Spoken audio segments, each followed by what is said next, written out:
Your Excellencies, distinguished guests, ladies and gentlemen, welcome to the final day of the grand inaugural Africa Climate Summit. Over the past 2 days, debates have been had, discussions have been had, reforms have been undertaken, and today is D-Day. Distinguished guests, ladies and gentlemen, here we stand, and change you must. At this point in time, why don't we put our hands together as I now welcome His Excellency Moussa Faki, Chairperson of the African Union Commission, to take his chair on the stage. Also joined by His Excellency, the President of the Republic of Kenya, Dr. William Ruto, to join him on stage as well.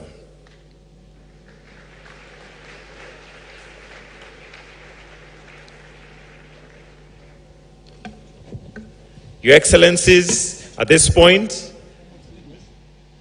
we'll have the reading of the statements from both the Excellencies. Welcome.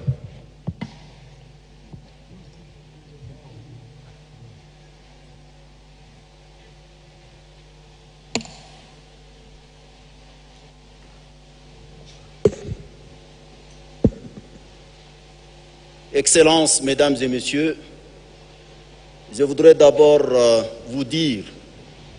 I want to tell you that this morning there was a meeting in which the heads of state and government and heads of delegation as well as African ministers, and they considered the declaration of Nairobi, which has just been adopted.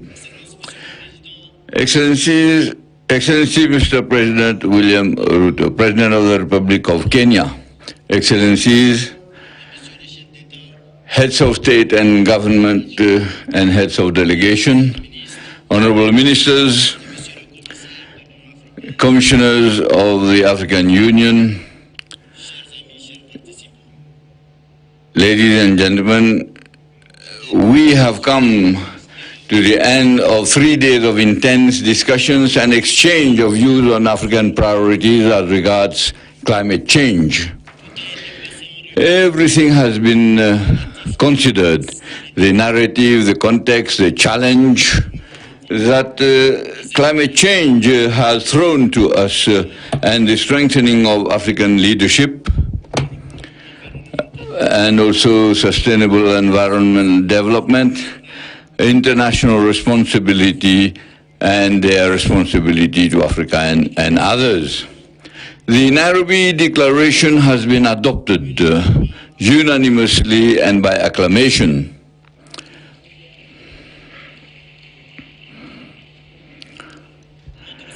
Our summit has been a great success, and I particularly want to thank President William Ruto, his government and the people of Kenya, and also want to express my gratitude to the member states, to the leaders of African Union who at all levels have made tremendous efforts. Our international partners have been also with us, and I want also to sincerely thank them.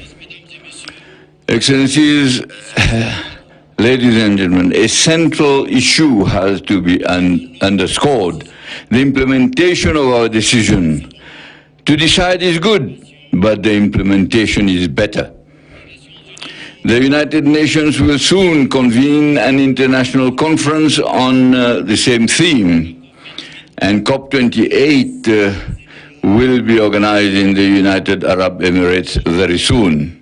Africa, with the Nairobi spirit, should in no way lose these two opportunities in order to push forward its own agenda for more climate justice, for more concrete action and honoring of commitments, and also for the need for adaptation and transition.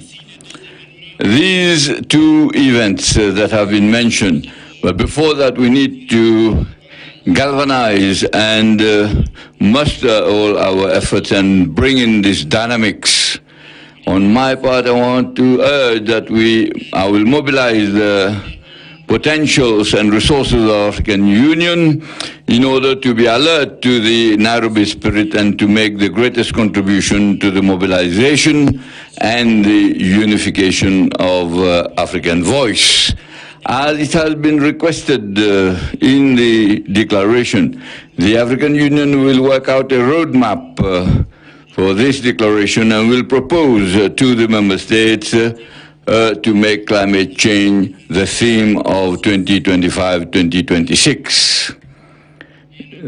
Similarly, a proposal is made to the member states so that the African climate change be institutionalized and be held every 2 years. So let us fix our idea on the next summit in 2 years' time. I thank you for your kind attention.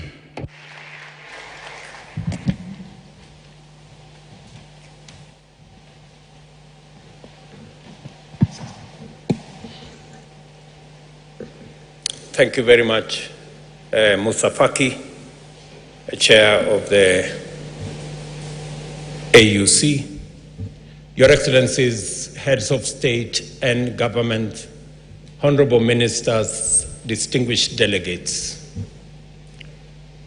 I remain immensely privileged to have the tremendous honor of receiving and hosting you in Kenya for the Africa Climate Summit in Nairobi.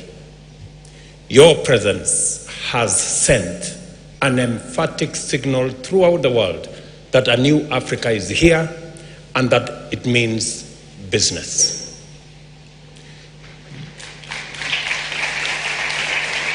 Your participation in the summit has further demonstrated your individual as well as our collective dedication to represent our peoples and champion their most important aspirations in every critical forum, regionally, continentally, and globally. The Nairobi Declaration, our common stand and firm resolution, reaffirms our determination and sets the stage for a new phase in the global climate action and sustainable development agenda, giving the future of socio-economic transformation distinct and affirmative African character. I take none of these for granted, and I commend, honor, and thank you for your tireless effort, steadfast support, and willingness to go the extra mile for the sake of a brighter future for Africa and for humanity. As a result of our collective action, there can no longer be any doubt in any part of the world that Africa, humankind's cradle, is also its destiny. Our potential, made up of incomparable young, resilient, and motivated human capital, natural resource wealth, and green energy potential, is going to define the future of global opportunity for unprecedented prosperity and a new paradigm of industrialization that respects the environment and supports our planet's capacity to sustain biodiversity. We have successfully demonstrated that African solutions are not just appropriate for Africa's problems, they are necessary for global well-being. Our Agenda 2063 is an agenda for the benefit of all humankind, and the Africa we want aligns with the planet we need. The cradle of humankind is also its destiny, and Africa is the future, I dare say, of the world. Permit me, Excellencies, to express how profound and proud I am of the quality and skill of what we have been able to accomplish in this inaugural Africa Climate Summit.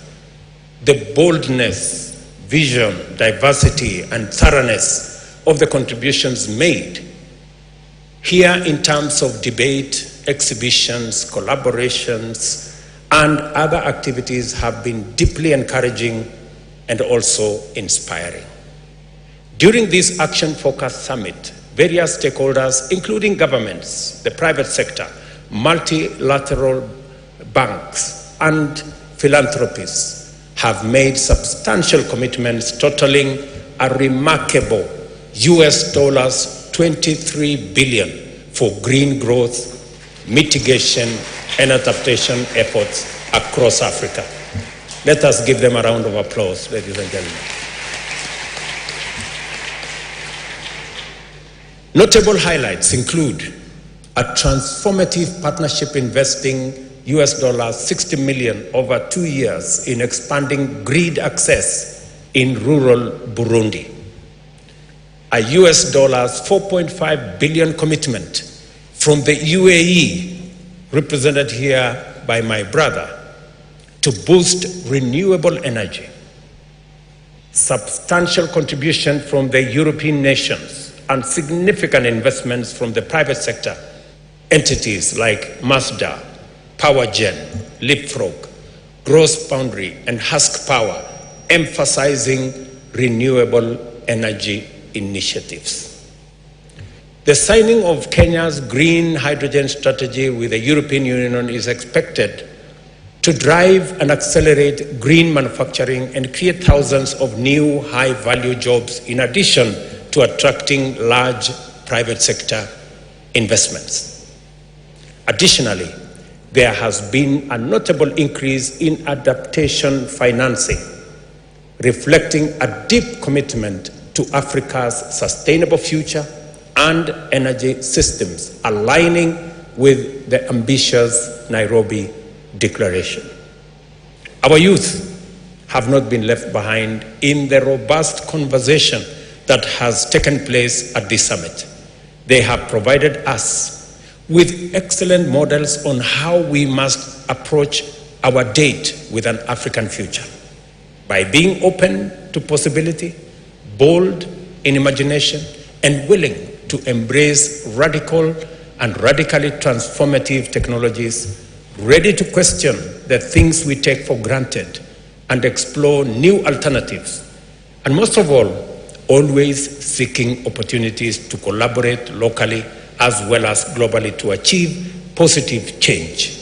Our youth stand out in this summit, and congratulations to them.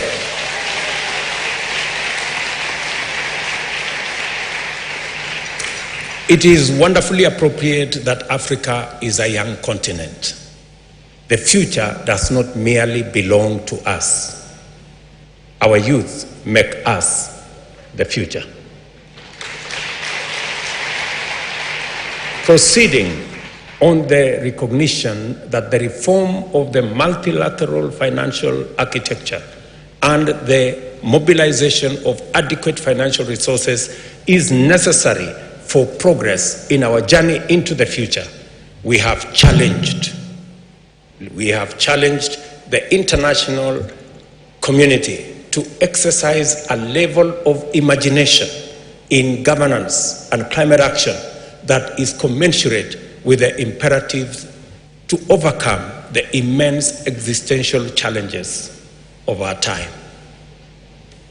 I am satisfied that we have done very well in our first Africa Climate Summit.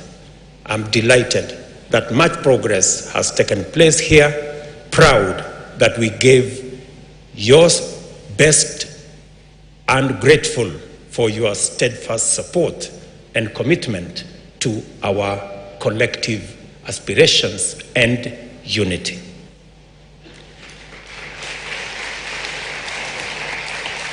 With humility, I thank you for kindly accepting our invitation to attend this summit. I don't take for granted everybody's attendance, big and small, and for your patience throughout the proceedings. I know some of them were long, you had to wait, but you demonstrated unimaginable patience. I want to say thank you very much. It was necessary.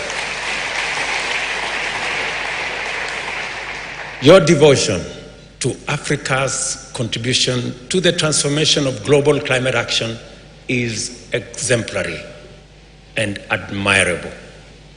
I thank the Committee of African Heads of State on Climate Change for giving me the opportunity to champion this phase of our continent's journey to global leadership and in climate action and green industrialization. And I promise that I will do my very best. I also thank the Africa Union and the Africa Union Commission for their unstinting support for my leadership at the CAHOS and for this summit. Musa Faki and your team, Joseka and your team, thank you very much.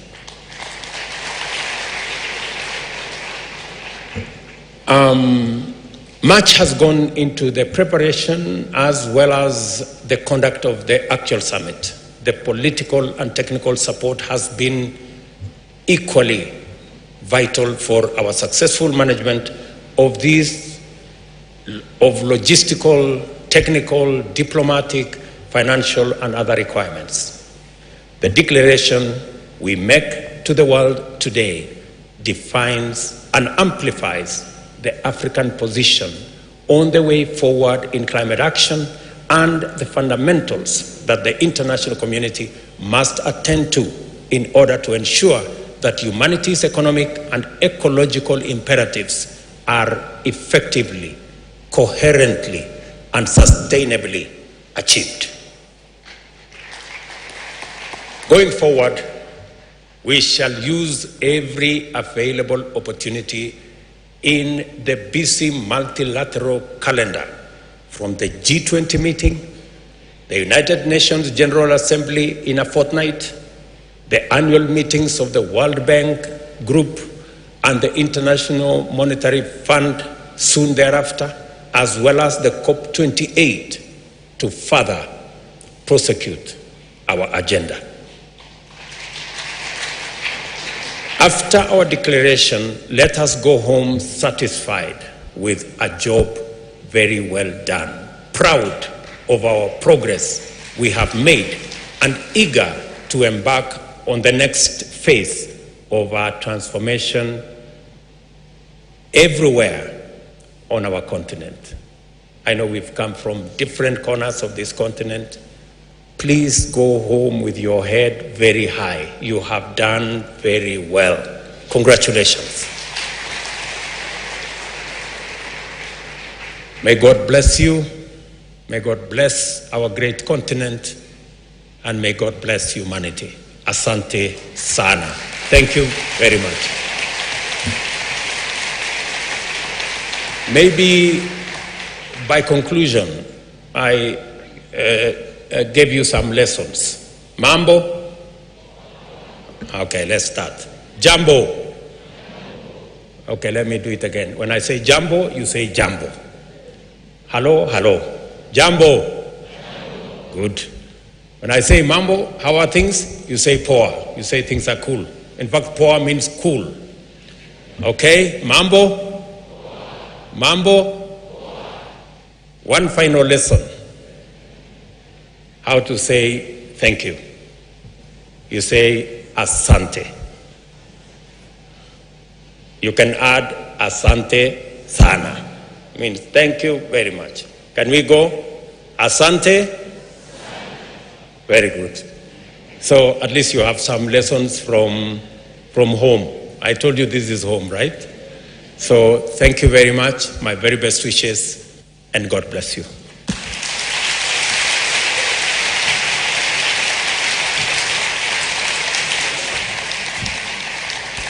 Thank you very much. A bigger round of applause, please, as they take their seats. An important moment for Africa. A new Africa is here. Africa means business. One voice, collective action is what we've seen, a new paradigm. Congratulations to all the African leadership that have made the time to come, that have stood forward, that have spoken, that are driving this agenda. Asante sana. And we are all in it together. So, Your Excellency, a little bit of time for responses. We're going to hear from a few, very short. I will be standing by. We'll hear from a few stakeholders. And first and foremost, allow me to welcome Dr. James Mwangi, CEO of Equity Bank, who's going to speak on behalf of the private sector. Here is James. Let's give him a warm round of applause. Thank you.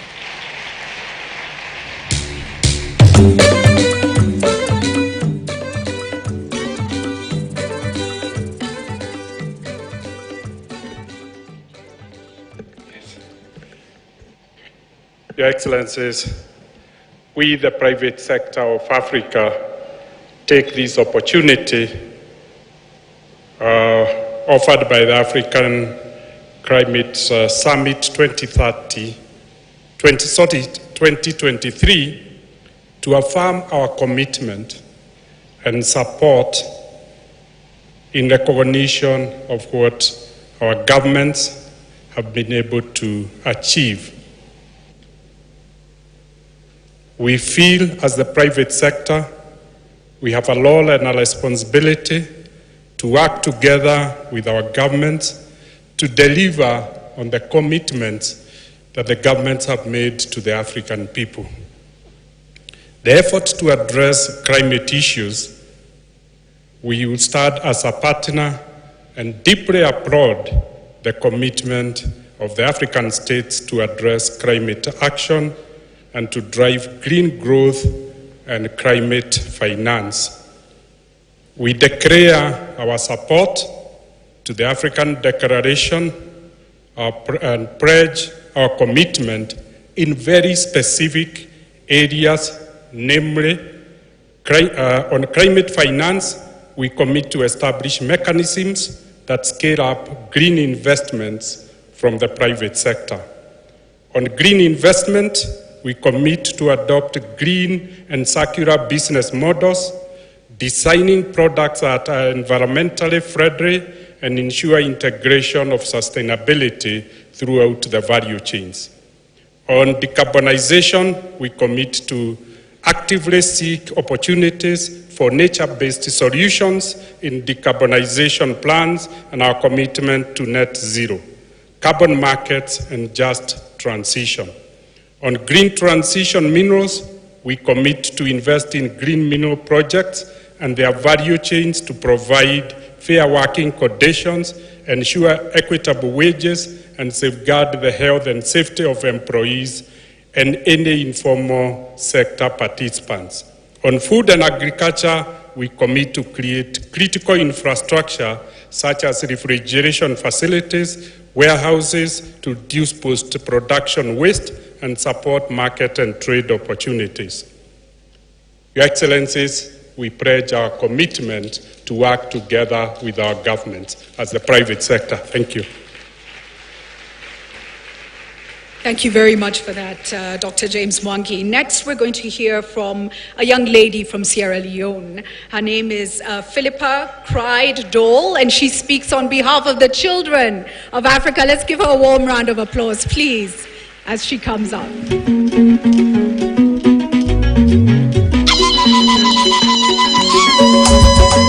Hey, hey. Bana ba Kenya na mugezenti mulembe. Mulembe gundi. Waya mumbe kama rumwelezera ko bulayi bwo kubanenda kama tunda. Good morning.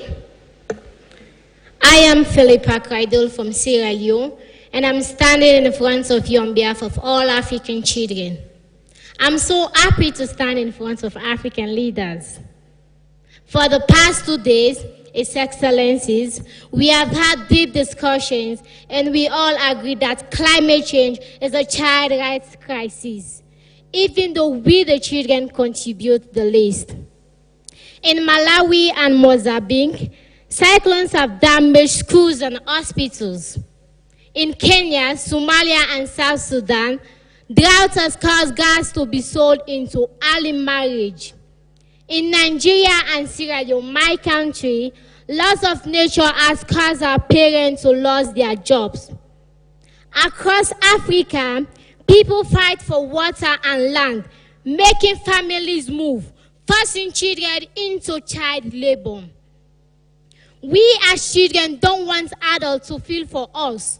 We want to be included in finding solutions. My fellow children and I propose these solutions. Support children's projects like child-led organization on recycling and tree planting. Climate finance should support school feeding, not just food, but a balanced diet. We also need finance to keep girls in school, not in child marriage. Children are innovative. If you give us technology, we will give you the solutions for our water, agriculture, for our sanitation, and for child protection. And we need children in the climate discussion. We were not included in the planning of this summit. In the future, that has to change. President Ruto, African leaders, let us create an Africa fit for every child. And Santi with a thank you. My name is Philippa Kreidel from Sierra Leone. In addition, can you help me? My fellow children, please join me. On behalf of the children in Africa, we want to present our declaration statement to the President of Kenya. Thank you. Your Excellency Musa Faki, can I ask you also to come up to receive this, please? Thank you so much. And if I can ask the children, we know you have energy. You can move faster. Let's go. Thank you. Thank you. Excellent.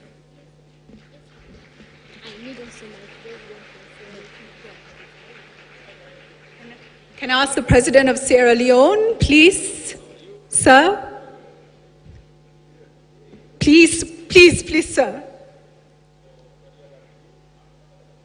The young lady is from Sierra Leone, so wonderful to have the President there with her. Thank you. And here you have it, the children of Africa presenting their declaration and making it clear they have the solutions for all the problems that face them.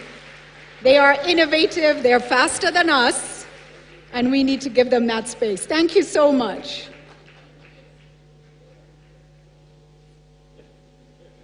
Excellent. And now, ladies and gentlemen, thank you. Ladies and gentlemen, let us now welcome the young people.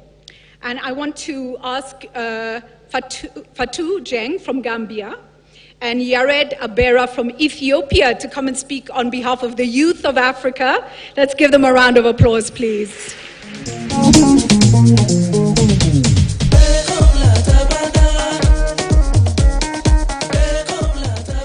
Excellencies, distinguished delegates, invited guests. My name is Fatou Jeng from the Gambia, and I'm joined by my colleague here, Mr. Yarid Abela from Ethiopia.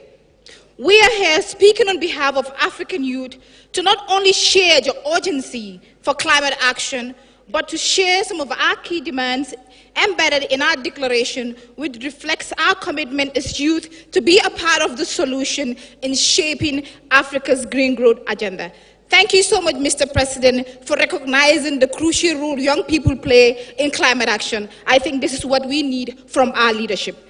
However, as youth, we call upon the key stakeholders to recognize, promote, and invest in the decision of the Africa Youth Climate Assembly by establishing the Assembly as the principal forum for consolidating and meaningfully enhancing the coordination of youth engagement in climate governance across member states beyond the Africa Climate Summit. And we also urge the key stakeholders to support youth inclusion in advancing Africa's sustainable development goals and the Green Growth Agenda in official continental forums. We also would love to engage the African Union Commission's Youth Division and Department of Sustainable Environment and Blue Economy to integrate the Africa Youth Climate Assembly into their structures and also aligning with Article 19 of the Africa Youth Charter on sustainable development and the protection of our environment. We also urge the creation of an intergenerational green investment fund to support young-led innovations, actions, and green jobs for African youth.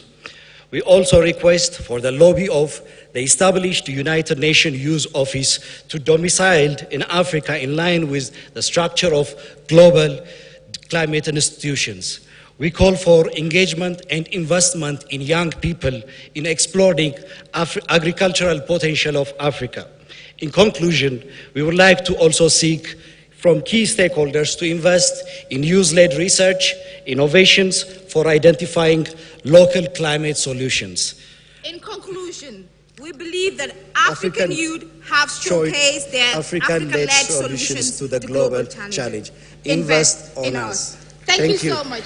And before we just go, Your Excellency, with your permission, we would love to join our colleagues, the children as well, to call you on stage as well, and the AU chairperson, to also have our colleagues from the Africa Youth Climate Assembly team, Ms. Watuti, Mr. Brian Miner, and Alfonso, to join us in sharing the Africa Youth Climate Assembly Declaration. And I saw that my citizenship has been changed to Nigeria, so I am a dual citizen now, a Gambian and a Nigerian. Yeah. This is the true treasure of Africa. It's her young people. Let's give them a warmer round of applause.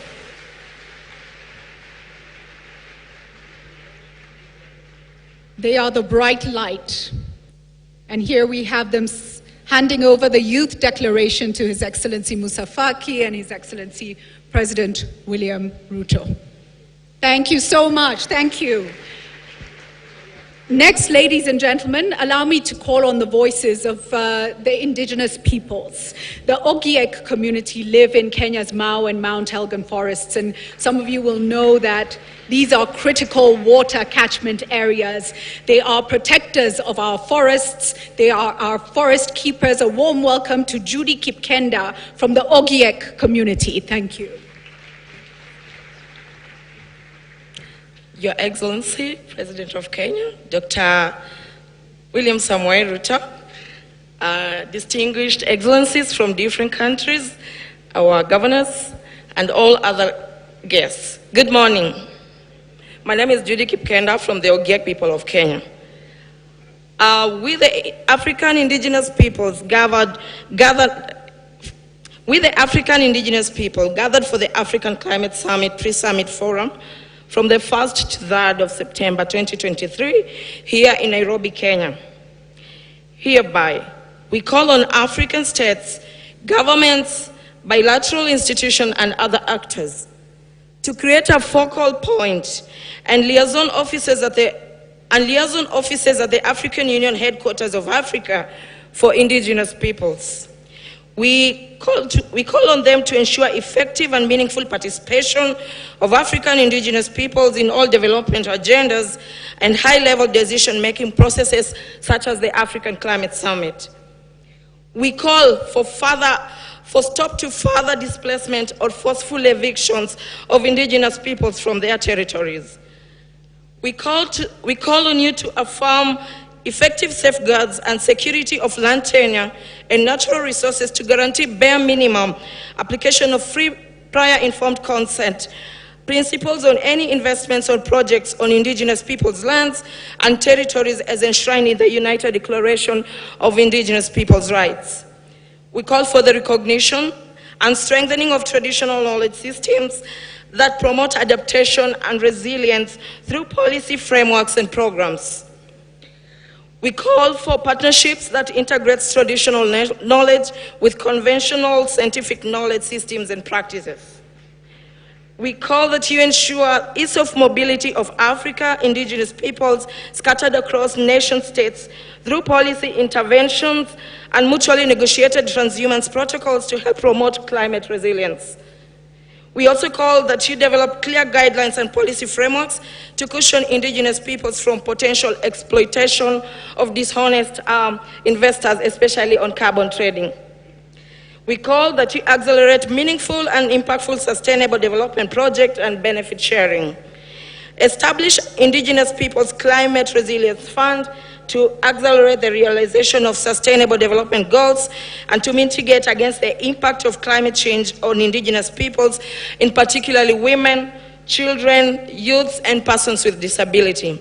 In conclusion, we reiterate that although we, the Indigenous peoples, contribute the least to global emissions that lead to climate change, we suffer the most from its consequences.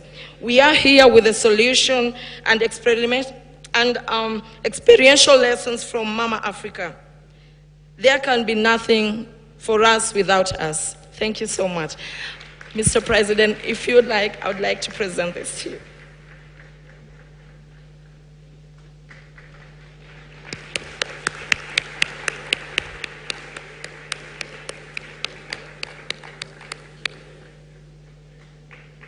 That's wonderful. Thank you so much for that extremely important response. A warm round of applause there as well. Thank you. We'd like to invite a response now on behalf of the ecumenical community and ask Reverend Dr. Lesmore to say a few words.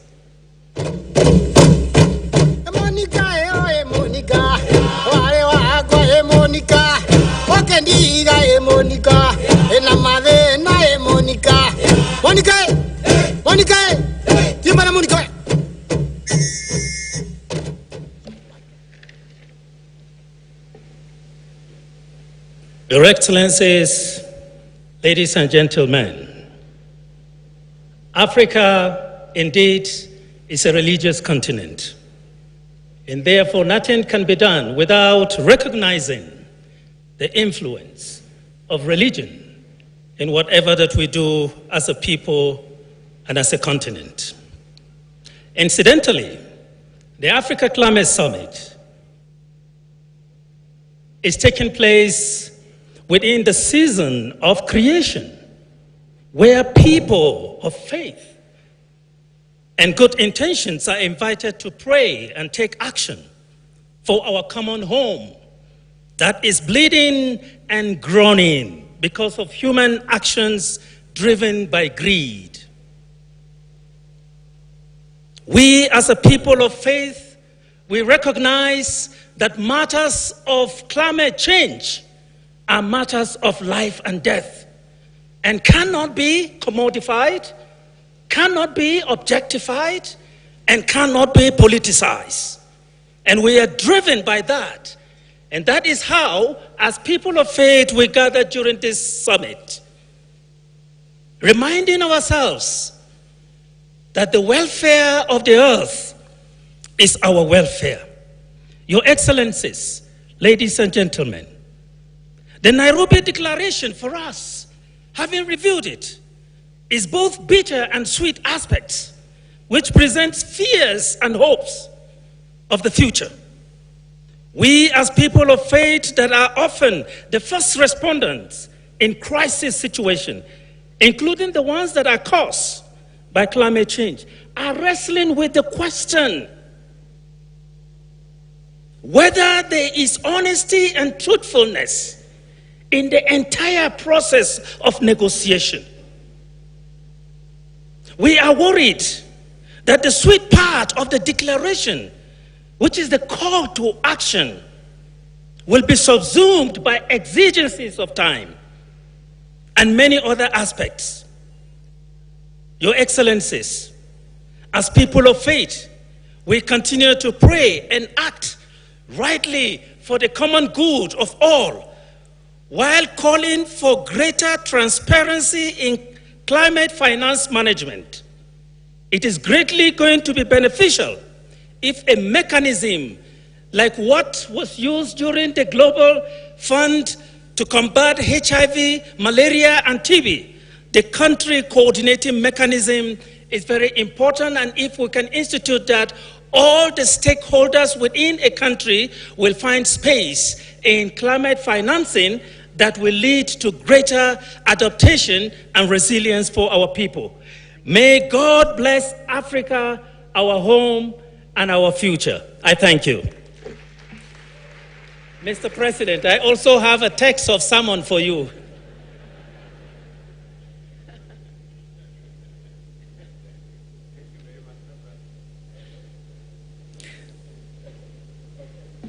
some additional evening reading, Your Excellency. I'd like to invite a response now on behalf of civil society, Dr. Mithika Mwenda, with the Pan-African Climate Justice Alliance.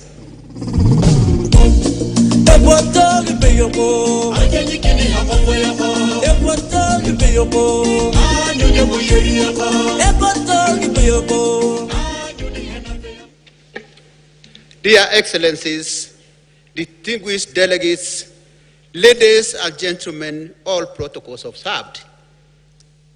I'm honored once again to address this all-important summit. Each of us, when we came here, aimed for an outcome that would be transformative and reflective of the urgency of addressing the climate crisis based on latest science, the imperatives of climate justice, and for Africa, recognition of the continent as the special needs and the circumstances region. Throughout the 2 days, we have listened to our leaders and all key stakeholders. We have no doubt, listening to our leaders, that they understand the existential threats posed by the climate emergency, and in totality, hearing from them, we have some convergence on very critical issues. And one of it is enhanced contribution by those who have caused the climate crisis to honor their commitment by deeply cutting their emissions, because that is where the biggest problem is, and ceasing from transferring the burden of action to the victims of their actions in the name of forced solutions to climate change. And so, also, providing, which is very important, adequate, predictable, and easily accessible finance, particularly for adaptation and resilience building in Africa. At this critical moment, Excellencies, we urge you to prioritize the suffering of the people of Africa, regardless of this outcome.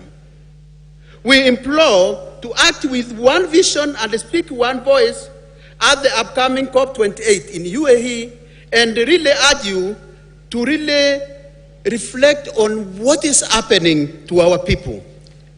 I want to conclude by saying that time is of essence. The scientific evidence is compelling, the window of opportunity is closing, and the stakes are too high. We must act swiftly, together, for a sustainable, ecologically just, equitable future for Africa and the world. And Your Excellency, following the protocol of others, I would urge that I present also a text, though I know we have presented and submitted our document.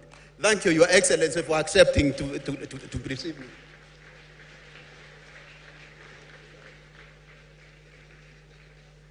Thank you very much.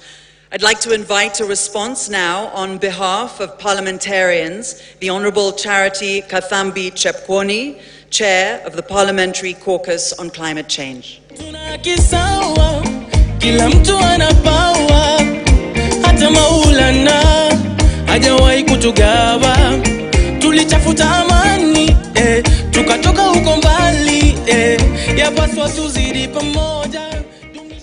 Your Excellency, the President of the Republic of Kenya, Your Excellencies, guests, ladies and gentlemen, allow me to introduce myself. I'm Charity Kathambi Chepkwony, Member of Parliament from Kenya, from part of Rift Valley. Your Excellency, as members of Parliament from Africa, this is our first comment. Climate change is real. we are now here to act. As parliamentarians from Pan-Africa Parliament, Africa Regional Parliament, various national parliaments gathered at the parliamentary dialogue at the sidelines of the Africa Climate Summit that was on 31st to 1st September. We sat, Your Excellency, and these are remarks of the legislators from Africa.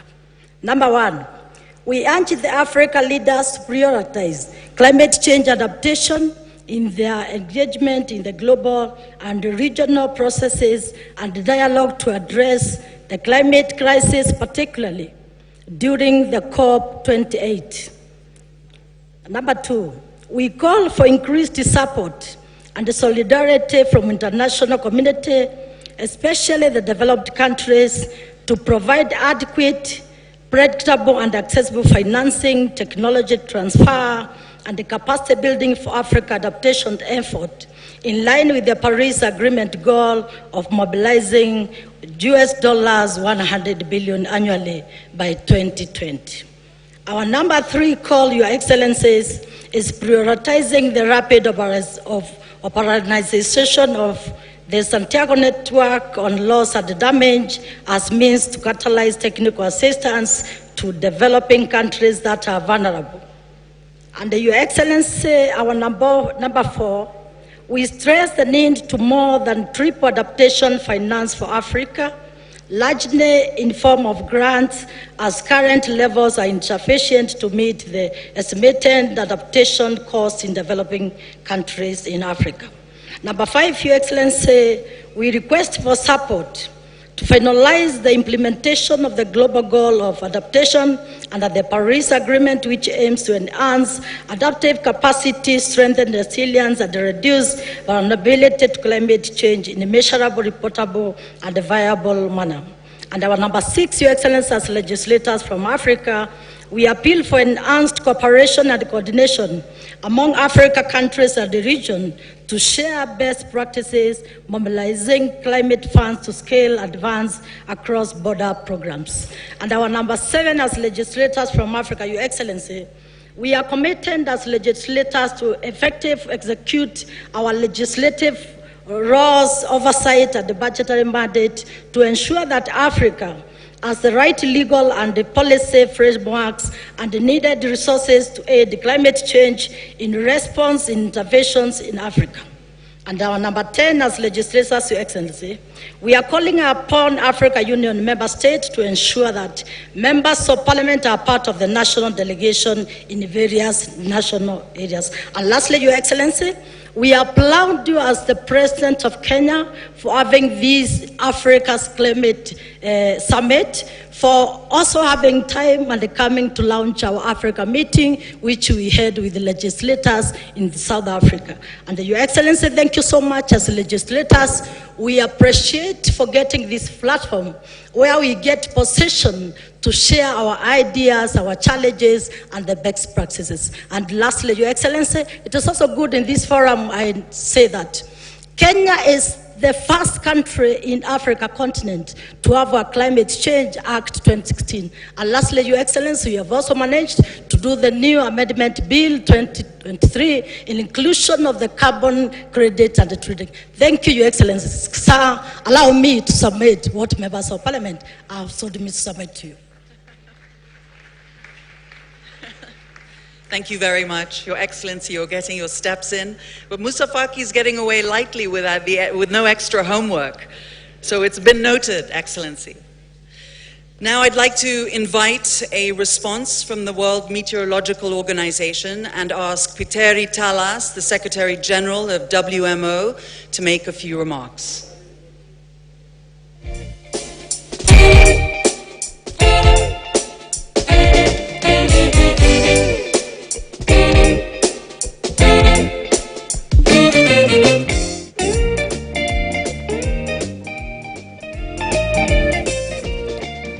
Your Excellency, the following is the statement from the World Meteorological Organization, which is a special agency of the United Nations for authoritative voice of weather, climate, and water.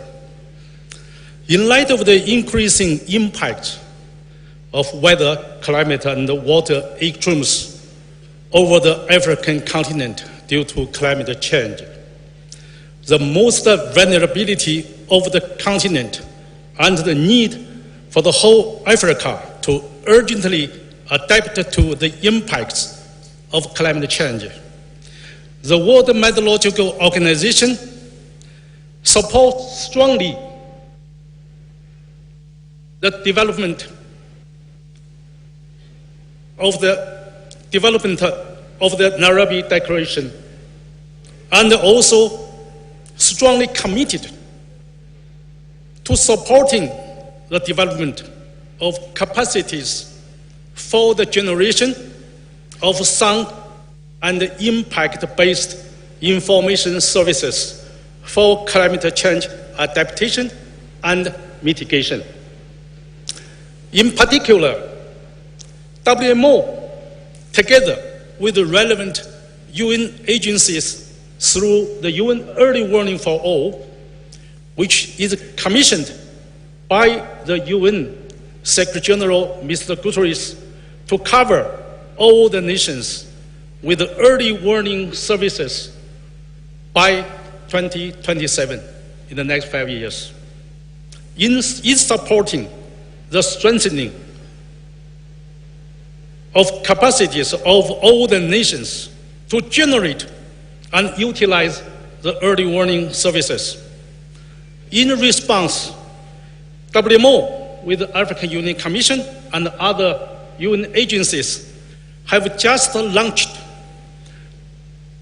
at this summit in the past 2 days the African Regional Climate Statement and the African Regional Early Warning for All Action Plan to enable information for supporting national, regional, sustainable socio-economic development. African solution need a global support and also global contributions. Your Excellency, to garner the essential political support and provide strategic leadership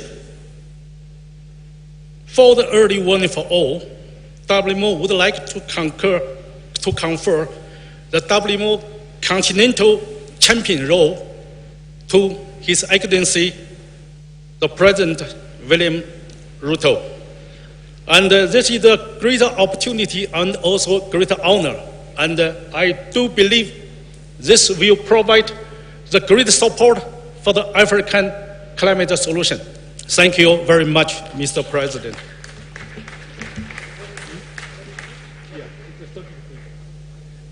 Your Excellency, the certificate from World Meteorological Organization. Thank you so much. Your Excellency Moussa Faki, please also come and receive the certificate for all your hard work as well. Thank you.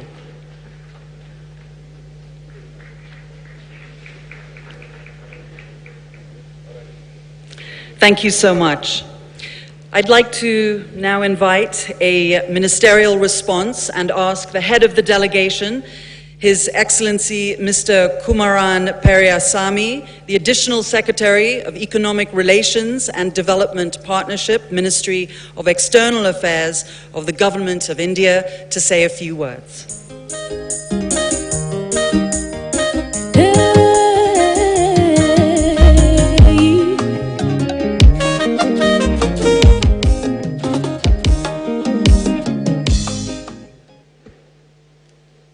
His Excellency Moussa Faki, Chairperson, African Union Commission, His Excellency Dr. William Ruto, President of Kenya, Excellencies, Heads of State and Heads of Government, Ministers, dignitaries from various international organizations, distinguished delegates, ladies and gentlemen. I'm honored to represent the Government of India at this historic Africa Climate Summit. The conversations over the past 2 days are an important reminder for all of us that the pathway to effective and enduring global climate action goes through Africa and with Africa. that developing countries, and particularly Africa, lie at the front line of our response to global warming, climate justice, climate adaptation and mitigation, food security, and biodiversity conservation. On behalf of the Government of India, I would like to congratulate President William Ruto for leading from the front for Africa on this vital issue, and applaud the Africa Climate Summit for underscoring the salience of Africa in addressing the climate conundrum ahead of COP28 in the UAE. I extend our congratulations to Kenya and to the African Union on the adoption of the Nairobi Declaration that crafts an agenda for AU ambition and action. India will work with the African Union on forging effective international climate action that works for developing countries and for the African continent. While developing countries have contributed little to the climate-related challenges that we face today, we remain disproportionately affected by climate-induced disasters. Ladies and gentlemen, as this summit closes, another summit hosted by India is about to begin in New Delhi on 9th September that will bring together the G20 countries. Climate change has been a key priority of India's G20 presidency, and it will find ample reflection at the summit. Ambitious outcomes adopted by the G20 towards climate action include the G20 high-level principles on lifestyles for sustainable development, the G20 high-level principles for a sustainable and resilient blue economy, the G20 high-level voluntary principles on hydrogen, G20 voluntary action plan on doubling the global rate of energy efficiency improvement by 2030. We look forward to unveiling more initiatives at the G20 summit in Delhi. Excellencies, it is India's belief that the Global South has to be a much larger and more vocal participant in finding solutions to intractable global issues. While most of us resoundingly endorse the urgent call for climate action, the ability of developing countries to take effective climate action is interlinked with the availability of means of implementation, such as climate finance, transfer of technology, and capacity building. The world needs to come together to make available accessible, adequate, and affordable climate finance to the developing countries, including Africa, for effective climate action and meeting their NDCs. Developing countries cannot deploy low-carbon climate technologies at scale unless a facilitative global technology transfer regime is in place. Recognizing this, India has undertaken a number of initiatives to fight against climate change. India counts on Africa as an invaluable partner and ally in these efforts and initiatives that can help harvest our intersecting opportunities and address our shared challenges. President Ruto welcomed us to a brave new future in his address here. It is a vision of the future that resonates with us, a future that recognizes the interconnections that bind us, and a future where our potential as countries and as people have an opportunity to find their due expression. I close by saying you have India's steadfast partnership in this endeavor. Asante Nisana, thank you and namaskar.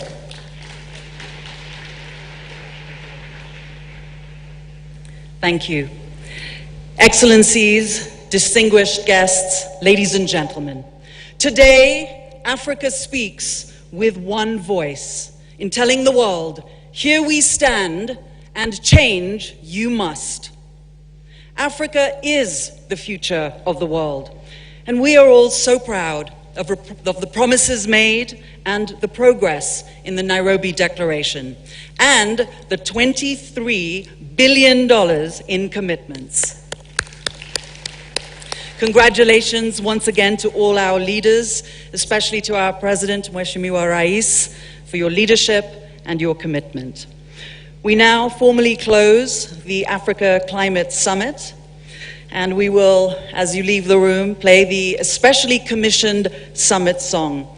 So on behalf of all of Kenya, thank you so much, all of you, for coming here for this extremely important and critical conference at a critical juncture in the world today. Asante sana. I'll hand you over now to Mike Gitonga. Thank you, Zain. Mine is just to give you the exit protocols as we now proceed to the KICC courtyard for final remarks to all and sundry and to the stakeholders. So we'll kindly allow the excellencies to leave through the VVIP exit. Then the rest of us, I'll kindly request that we use the right as we all now proceed to the KICC courtyard. Let's kindly settle and allow our excellencies to leave first. Then we proceed for the final part of this in the KICC courtyard. Thank you very much, ladies and gentlemen, your excellencies, as we now proceed to the KICC courtyard. I'll also request that we have all those doors open to allow all of us to leave seamlessly from that end.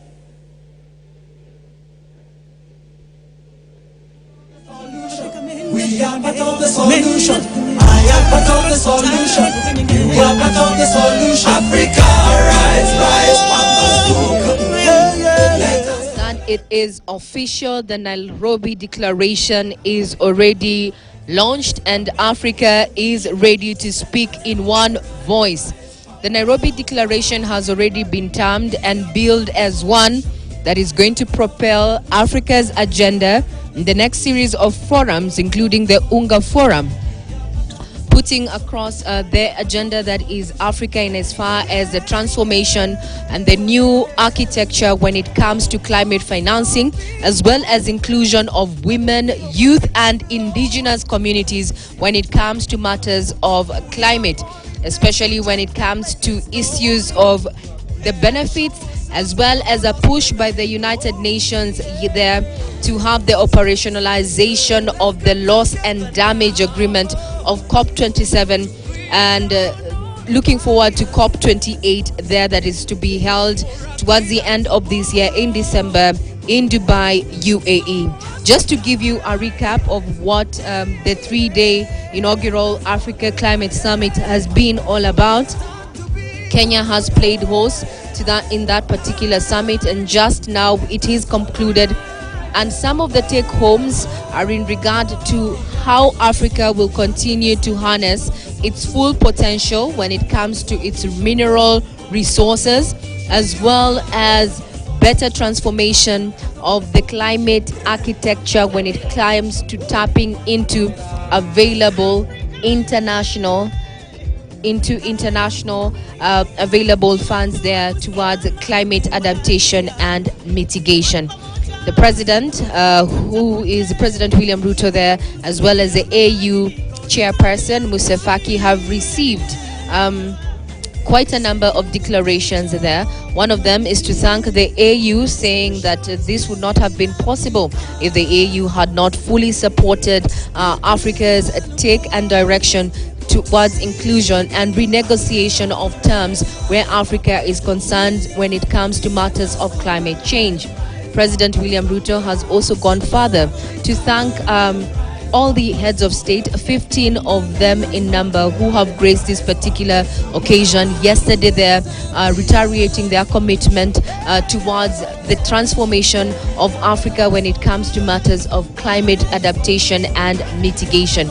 Also in this particular closing ceremony, we have seen President William Ruto receive several declarations there from children who echoed the fact that they want to be included in this particular cause of action when it comes to tackling climate change. The youth, while giving their declaration, what they put forth is also issues of inclusion there, saying that the future needs to be assured and they need to be there to be part of the policies that are going to inform how the future will look like for them, insisting that they're not leaders of tomorrow but leaders of now. We also had the private sector there, led by James Mwangi there, saying that indeed the conversations were quite fruitful and that the private sector was ready to take up a leading role in as far as matters of climate adoption is concerned, clearly focusing on clean energy. We also had the religious section also saying that this particular summit has been good for them because a climate crisis is also a humanitarian crisis that needs to be addressed, and looking at the social economic aspects of communities. Talking about communities, the president has also received a declaration from indigenous communities who for long have been decrying being left out when it comes to the benefits of having these particular mitigations and adaptations. We also had a commitment from the Global South, and just reiterating what the president said, that when it comes to matters of climate change, no one can stand alone.